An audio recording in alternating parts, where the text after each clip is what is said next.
G'day! In this week's video we're going on a road trip and boy, do I have the right car for the job.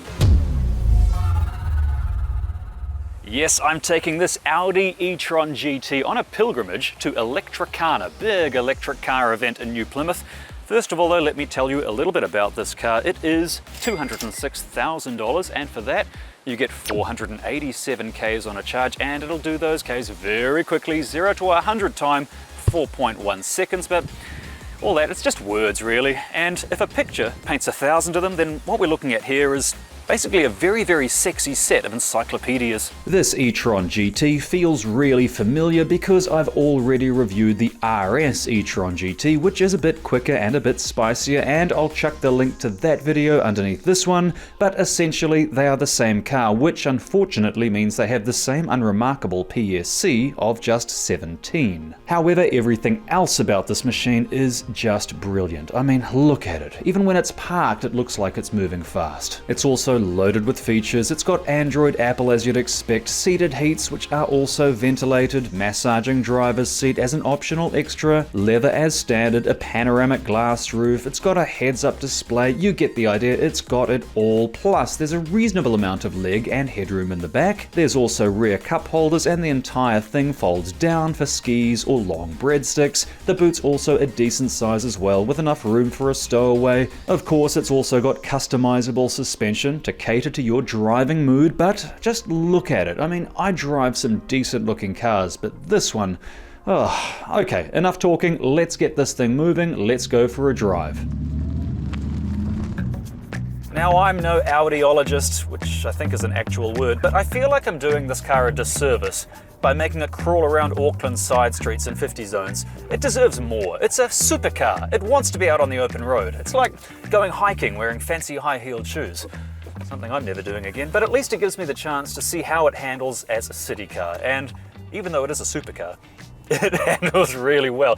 I mean, obviously it does. The seats are so comfortable, the steering height is completely adjustable electronically as well.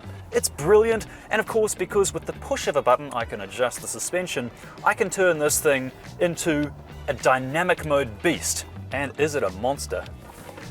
Bugger me, oh good lord. Okay, that's the first time I've ever put my foot down. I've had this car for a couple of hours and I haven't actually done that yet, so that was a treat.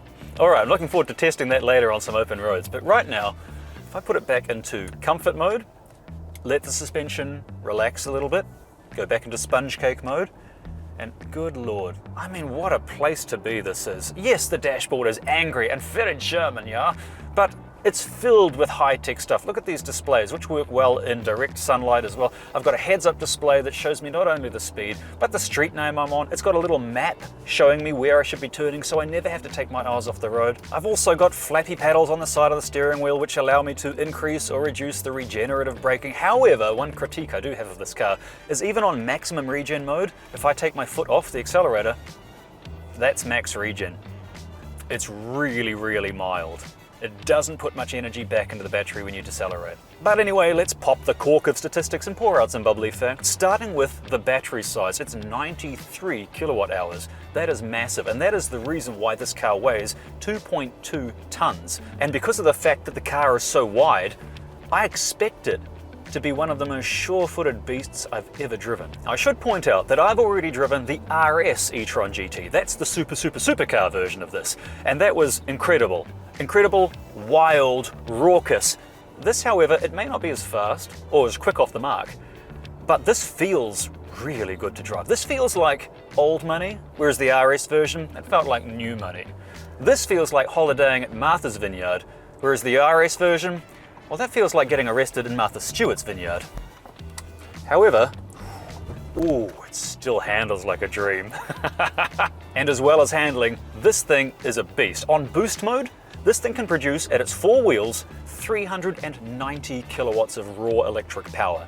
That is more than 9 Austin Allegros. Right now I want to talk about some of the things you get as standard in this vehicle, and you get things like automatic updating maps, you get over-the-air software updates, you also get perforated leather seats, you get a heat pump as standard, you get roadside assistance, you get Audi's smartphone interface, you get preheating and pre-cooling and access to the mobile app, you get geofencing and controlling of your car by the mobile phone, you've got seated heats and ventilated seats. The list is pretty long. This car is packed full of gadgets. Yeah, long story short, you get the idea. I really enjoy driving this machine. However, like I said earlier, it's being stifled here in Auckland traffic, so let's get out of the city and head south.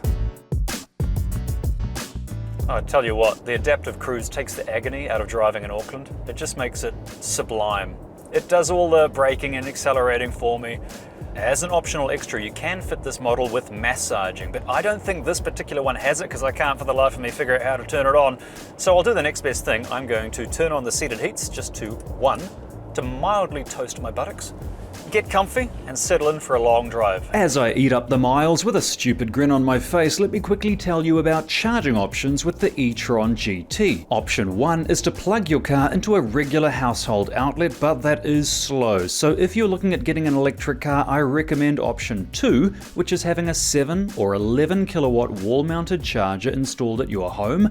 That would charge the e-tron's battery overnight. Or option 3 is DC rapid charging, using one of the hundreds of chargers installed by ChargeNet, which is New Zealand's biggest provider. Seriously, they've got chargers everywhere, and 50 kilowatt chargers like these would charge your e-tron from 20% to 80% full in about an hour, but if that's not quick enough, then there's another option that is super fast. The next option is called DC Hyper Rapid Charging, and this is a DC Hyper Rapid Charger. How fast is it charging? Well, let's find out. This is now charging at 258 kilowatts.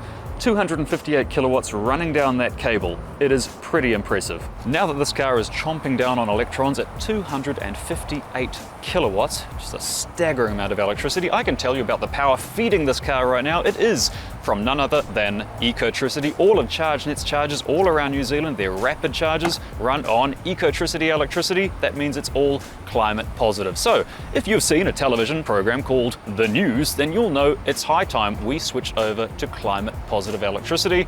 Why not switch over your home or business at ecotricity.co.nz? It's super affordable, I use it and I'm a tightwad, and you'll feel really good for doing it. ecotricity.co.nz, come and join the good fight. This e-tron GT charged from 7% to 72% in just 16 minutes, which is ridiculously fast. And on that note, let's head to Electricarna in New Plymouth. Good, very early morning, and welcome to the road trip part of the video. This is where we head from here in Tikauiti to New Plymouth. So let's crack into it. I have about 2 hours and 15 minutes ahead of me, and boy, has Mother Nature put on a show.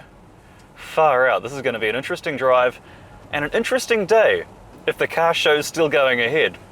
Let's find out. Right now, what I'm going to do is put this thing into efficiency mode, adjust the suspension, and monitor my driving to maximize range. May as well just settle in for a long drive and enjoy the ride in this $206,000 beast. Honestly, I think I'm going to steal the show. Even in the rain, I think I'm going to steal the show. Or will I? Let's find out. Now this is going to be quite a drive, so I've reset the trip computer to talk efficiency. Right now I'm getting 18.5 kilowatt hours per 100k, which is actually really good for a car of this weight, but I think that's going to worsen because we've got a lot of hills to climb just yet, so watch this space. But right now, as a road cruiser, this is unbeatable. Just unbeatable. So comfortable. One neat party trick this car has is guidelines to help you improve your efficiency to maximize your range. So if I go in the menu to car and then select car details, it'll give me suggestions on how to increase my range potential. So it reckons I can gain another 3 Ks per charge if, 1, I turn off the air conditioner. Okay, let's do that. And then turn off the front right seat heating. Okay, I'll do that. It's not that cold today. And then if I turn off the mirror heating. Oh, okay, I didn't know I could do that. How do I do that? I think it's that option there. Is that it? Yes, there we go. So we've now maximized our range potential. There we go. It's going to get us as close as possible to that 487 Ks per charge. The promised land. Actually, when we've got a little open road section, I will check the 0 to 100 time because I still don't really know what it's like in the real world. Here's an empty slice of road. Let's do it. The road is to myself. That is brilliant.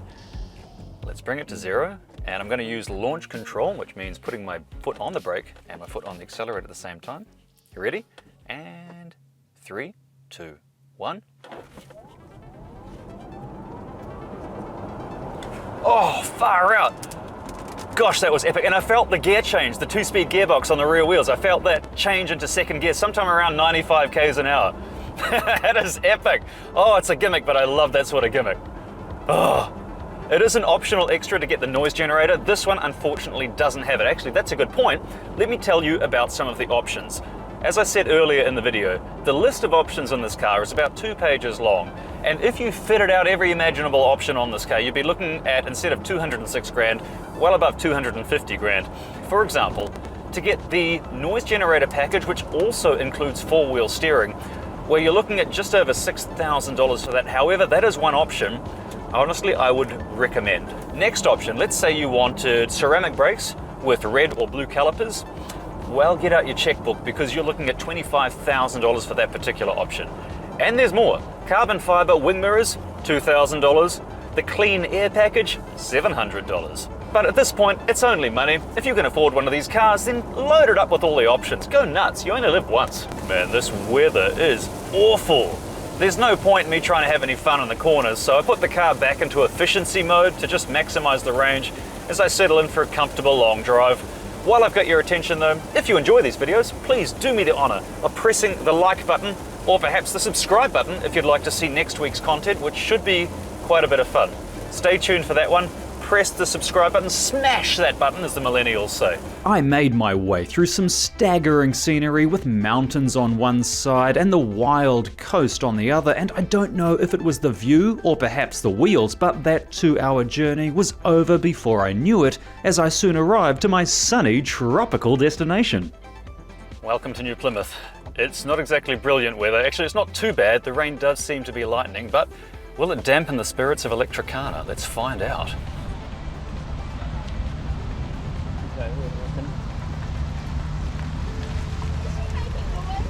Time to steal the show.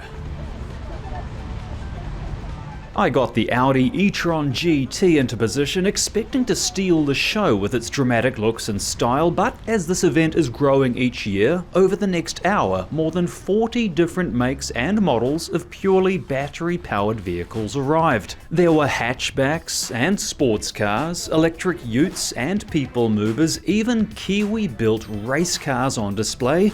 Yep, despite the weather, Electricarna 2023 turned out to be a very moist success.